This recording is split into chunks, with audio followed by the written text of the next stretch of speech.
Bonjour et bienvenue encore à cette séance particulière. 31 jours avec 31 auteurs exceptionnels.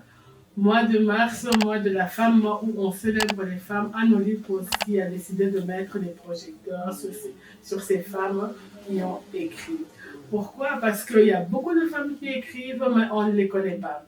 Et nous, vraiment, on a eu ce battement de cœur de mettre la lumière sur ces femmes, non seulement pour encourager les femmes, mais aussi pour encourager d'autres femmes qui veulent écrire, mais aussi pour permettre aux gens de voir ces femmes qui ont décidé d'écrire. Aujourd'hui, nous avons le privilège de recevoir une auteure. Elle s'appelle Simone Ignacio. Je vous laisse. Elle va se présenter. Bonjour Simone. Bonjour. Comment tu vas? Je vais très bien, merci. Très bon. Moi aussi, je suis au top, comme on dit chez nous. Et je suis très heureuse que tu puisses participer à cette série de 30 femmes auteurs parce que tu as écrit un livre. Est-ce que tu peux nous présenter en quelques mots, s'il te plaît? Voilà. Déjà, le plaisir est partagé et je suis honorée d'être l'invitée du jour et je rends grâce à Dieu pour le privilège qu'il me donne aujourd'hui de pouvoir tout simplement représenter cette femme auteure. Et donc voilà, je suis Simone Ignacio, enfant de Dieu et on va dire auteur de ce livre qui est une bénédiction pour le corps du Christ. Comment évangéliser dans ces temps de la fin. Tu es aussi maman de 3 merveilleux enfants. Oui, je suis aussi maman de 3 magnifiques enfants. Oui. Et, voilà. Un garçon et 2 filles. Et voilà, c'est une très belle présentation. Donc Simone, aujourd'hui on te reçoit parce que Simone a écrit son premier livre. Yes. Voilà, c'est un bébé qui vient tout juste de sortir. Yes. Et on est très fiers d'elle. Donc ce livre, c'est Comment évangéliser dans ces temps de la fin. Elle va nous expliquer pourquoi elle a choisi ce thème. Elle va nous dire comment elle a fait pour pouvoir publier ce livre. Alors dis-nous, écrire un livre, devenir écrivain, auteur, est-ce que c'était un rêve d'enfant? Est-ce que tu pensais à ça quand tu étais toute petite, tu voulais écrire un livre? Comment? Explique-nous. Wow. En tout cas, merci beaucoup pour la question.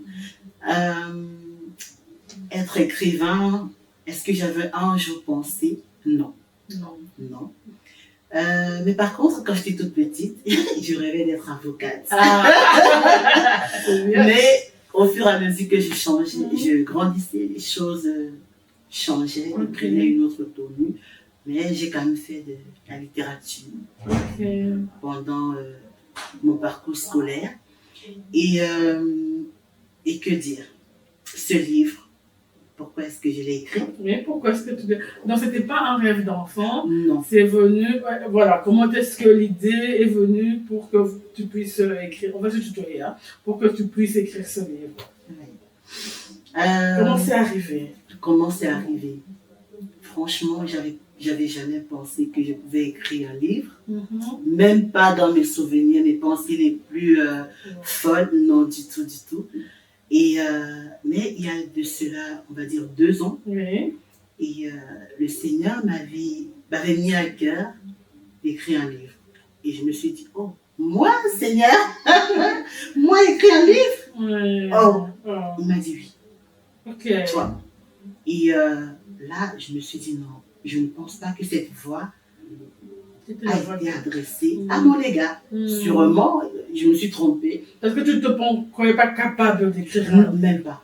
Okay. Je ne me voyais pas capable d'écrire et je me disais, je suis à bout de mots. Comment est-ce que je fais pour réaliser tout un livre écrit, plus d'une centaine de pages, tout et tout? Non, Seigneur, non. C'est pas toi. Non.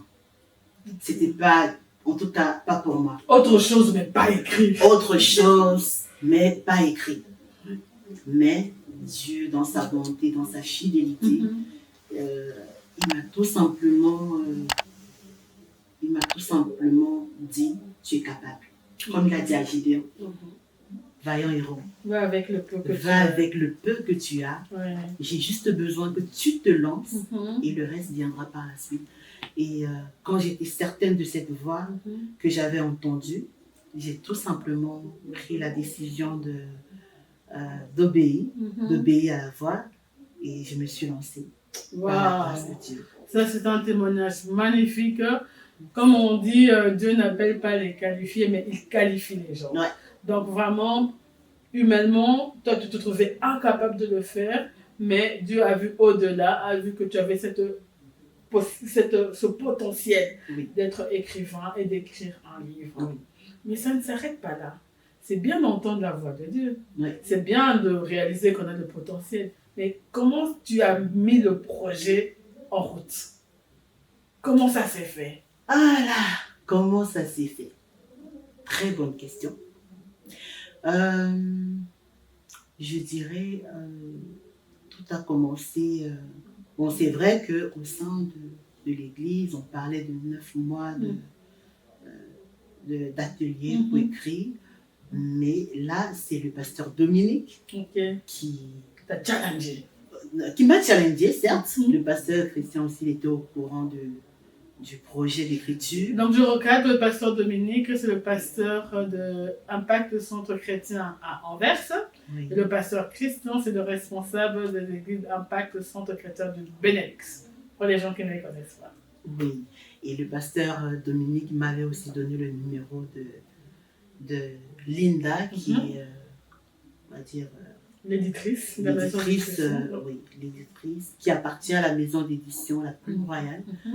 Et c'est alors que voilà, j'ai décidé par après de faire partie de ce groupe de 9 mois pour écrire. Mais sauf que là, cette fois-ci, c'était avec acharnement parce que le Seigneur, le poids devenait lourd. Je devais écrire. Je devais écrire, j'étais comme Jonas. Je refusais en fait. Je refusais, j'ai beaucoup combattu cette voie et par après c'était tellement lourd parce que autour de moi j'avais déjà beaucoup d'interpellations des frères et sœurs qui ne cessaient pas de dire Simone, on veut que tu nous formes, on veut que tu nous apprennes comment est-ce que tu fais. Je ne cessais pas de leur dire que c'était le Saint-Esprit. Mais au final, on m'a dit non. Certes, le Saint-Esprit fait sa part, mais toi aussi, il y a quelque chose que tu peux bien nous transmettre.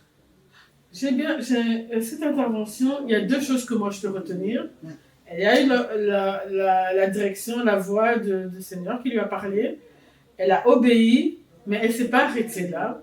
Elle a trouvé des personnes qui pouvaient l'aider dans cette démarche parce que voilà, des personnes qui l'ont aidé, qui ont été à ses côtés pour l'encourager, pour la coacher, pour savoir comment faire.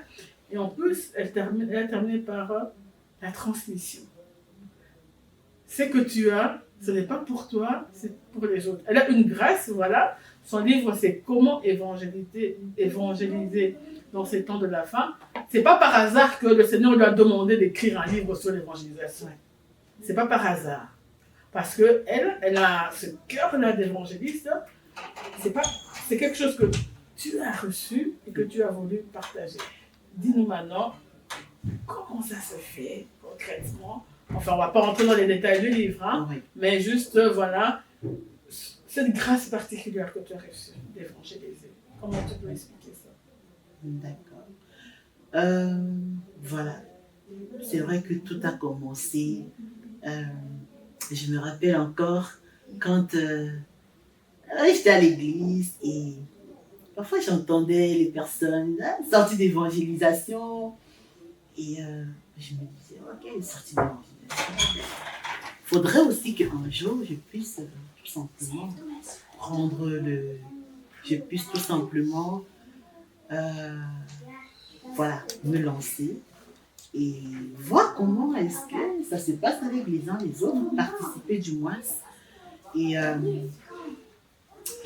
alors, tout simplement, le Seigneur a permis que je puisse faire le pas. Il m'a accordé cette grâce. Et moi aussi, je ne vais pas mentir, il faut dire les choses telles qu'elles sont. C'est quelque chose qui bouillonnait à l'intérieur de moi. Et je commençais à avoir on va dire comme ce poids. Je pouvais ressentir ce poids pour les âmes perdues. Mhm. Et mon désir était que les personnes aussi puissent être sauvées. Mhm. Parce que quand j'ai donné ma vie au Seigneur, c'était au travers de Pasteur Mohamed Sanogo. Mhm. Oui. Et il avait fait un appel, je l'écoutais via YouTube. Il a fait un appel et ce jour, j'ai donné ma vie au Seigneur. J'avoue que ça m'avait tellement parlé que je me suis dit, par après, c'est le Seigneur aussi qui a déposé ça en moi. Et par la suite, je me suis dit, et je pense qu'il y a beaucoup de personnes aussi qui ont besoin d'entendre l'évangile. Merci, amen. Voilà, vraiment, c'est son histoire, c'est son témoignage. Et ce que moi, je voudrais qu'on puisse retenir, c'est qu'elle a une grâce particulière, c'est d'évangéliser, d'emmener les âmes au Seigneur. Ça, c'est la grâce qu'elle a reçue. Mais elle n'a pas voulu garder cette grâce pour elle.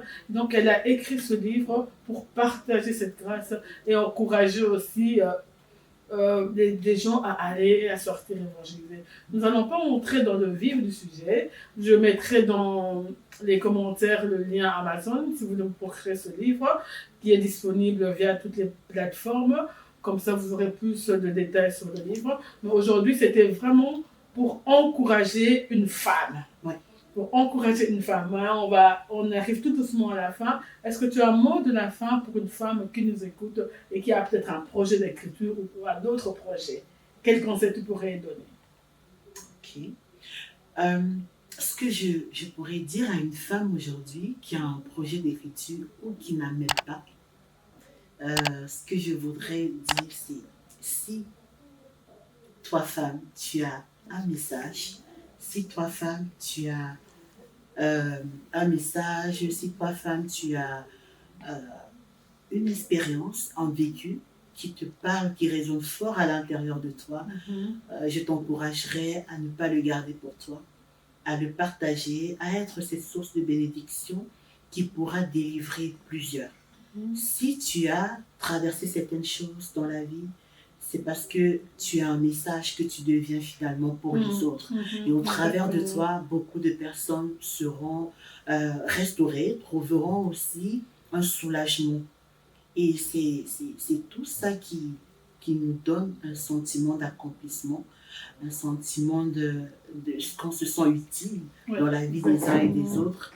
Et donc, j'encouragerais, c'est possible d'écrire, il faut avoir un message. Bien évidemment, il faut aussi que le Seigneur vraiment nous assiste en toutes choses. Il faut qu'on lui recommande pour savoir aussi la saison, le timing, tout ça, c'est important. Et que le Saint-Esprit soit vraiment la personne qui nous assiste dans l'écriture du livre. Pourquoi? Parce que inspiré, poussé par l'Esprit de Dieu, il y aura des choses qui sortiront que l'œil n'a point vu, l'oreille n'a point entendu, qui n'est point monté dans le cœur de l'homme. Amen, amen. Et merci beaucoup Simone. Merci pour ton témoignage. Merci pour ton livre. Ce que je retiens, c'est que c'est possible. Ce que je retiens, c'est que si tu as un message, tu as une grâce et que poussé par le Saint-Esprit, tu peux écrire aussi. Le but, ce n'est pas de garder ça pour toi. Comme elle dit, nous sommes là pour servir les autres. Nous sommes là pour être utiles à cette société, à notre génération. Nous sommes là pour être des bénédictions. Je vous dis merci beaucoup à toutes les personnes qui nous ont suivis. Cette série spéciale mois de mars, mois de la femme, avec 31 auteurs. On va encore voir des femmes extraordinaires, exceptionnelles comme Simone. Et je veux dire exceptionnelles, extraordinaires, mais aussi ordinaires comme toi et moi, qui ont le courage d'écrire. Je vous dis à bientôt, au revoir, et on reste connectés. Merci beaucoup, Merci. Merci à toi.